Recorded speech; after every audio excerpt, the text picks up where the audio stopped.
White Passing Hall of Fame would like to recognize our brother Jesus Christ, who in recent days has been looking a lot like Bjorn Borg, even though he looked a lot more like Yannick Noah. This is akin to what our brother actually looked like, but he's passing for white nowadays.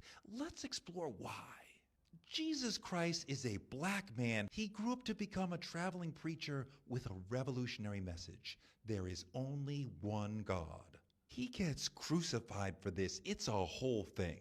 Over centuries, people build a whole religion around him. The early art around him portrays him as brown, but as Europe gets into the conversation, he is painted as though he's Italian or European, priming the world to see him as European, which he was not. They made him pass for white. But old paintings like this are not the worst of it. One single painting has impacted the collective visual image of Christ more than any other. One single painting has contributed more to the whitening of Christ than any other. It's not by Da Vinci or Michelangelo, but it is by somebody the New York Times called perhaps the best known artist in America. And yet I bet right now you're like, what's his name?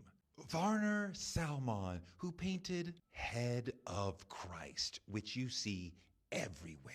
Warner painted it in 1940. A Christian publisher loved it and began disseminating it as aggressively as possible.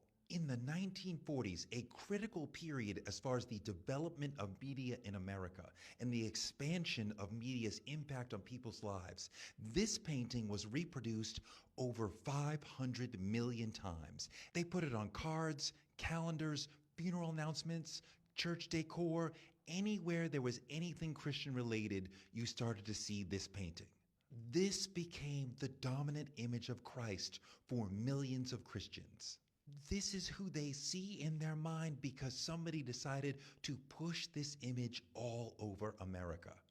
I think a lot about what it means that the visual image of Christ has just been switched to white from a much more realistic brown, which would indicate black in the modern world. There's no way that this is coming out of Palestine and then hiding in Egypt.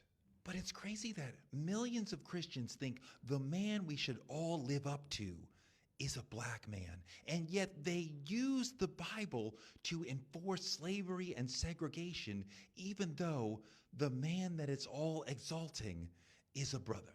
The shift of Christ from black to white has only reinforced racial hierarchy.